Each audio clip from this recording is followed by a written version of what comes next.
मध्य प्रदेश में सीधी कांड को लेकर प्रदेश भर में बवाल मचा है। इसी बीच प्रदेश यूथ कांग्रेस के प्रदेश अध्यक्ष डॉक्टर विक्रांत भूरिया पीड़ित परिवार से मिलने सीधी पहुंचे हैं, जहां उन्होंने आदिवासी पीड़ित की पत्नी और बच्चों से मुलाकात की है। इसी दौरान सीएम शिवराज ने फोन पर पीड़ित की पत्नी से बात की और हर संभव मदद का आश्वासन दिया है।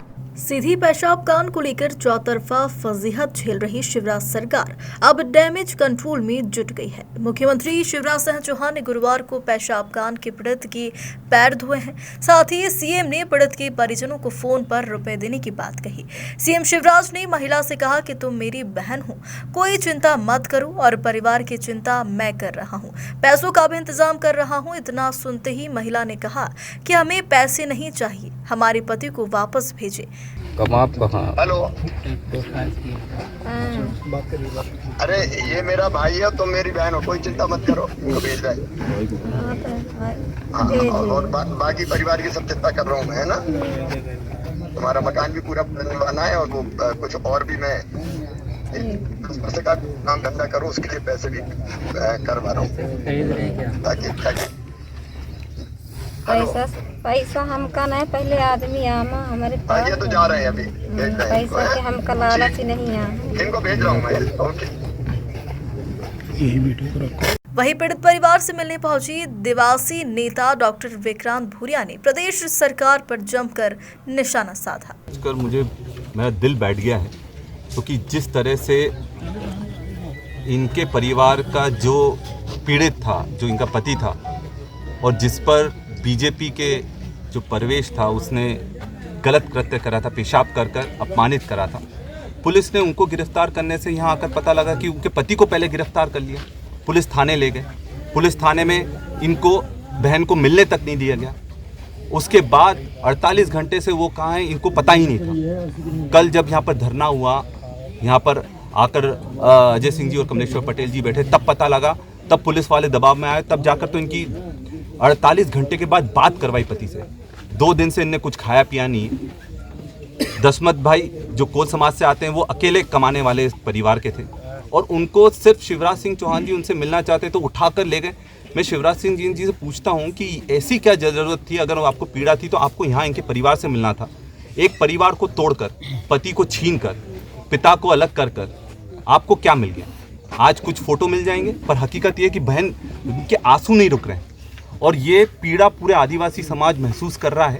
और अगर सही में आप आदिवासियों के लिए कुछ अब कर सकते हैं तो इनके पति को वापस कीजिए, और जो ज़बरदस्ती प्रशासन पुलिस उठाकर उनको भोपाल ले गई है उनको वापस करिए, नहीं तो हम यहाँ से उठने वाले नहीं हैं। आज कलेक्ट्रेट का भी एक बड़ा स्तर पर घेराव करेंगे जब तक हमारी बहन के जो सुहाग है वो सही सलामत वापस नहीं आता। 2 दिन से इनको पता नहीं था कि इनका पति कहाँ है, और एक पत्नी का जो ये दर्द है आप नहीं समझ पाओगे। ये भारतीय संविधान का जो है, ये अंग्रेजी हुकूमत कब तक चलेगी आखिर? देखिए, ये तानाशाही चल रही है और ये तानाशाही में जो आका कहता है, जो शहनशाह कहता है, जो तानाशाह कहता है वो होता है।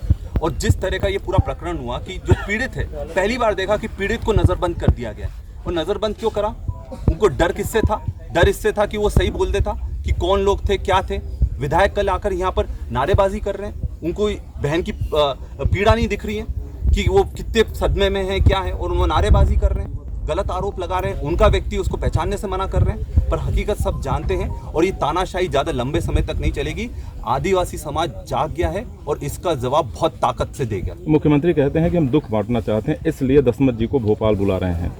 ये कैसा दुख बांटना चाहते हैं कि एक परिवार को अलग कर दो, आप एक परिवार को तोड़ दो, पति को छीन लो और चुपचाप अपहरण कर भोपाल लेकर गए।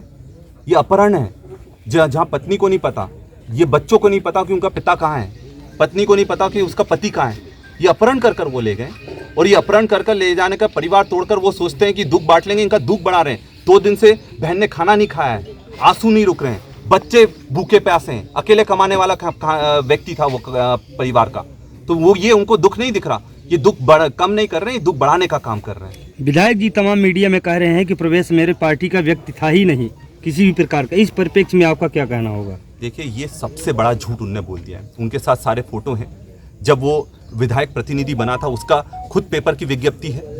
अब यही सबसे बड़ी दिक्कत की बात है कि जब सबको मालूम है कि वो बीजेपी का आदमी है उसके बाद भी अगर विधायक की मानने से मना कर देते तो ये उनका चरित्र बताते हैं कि कैसे दोगले लोग हैं, कैसे झूठे लोग हैं।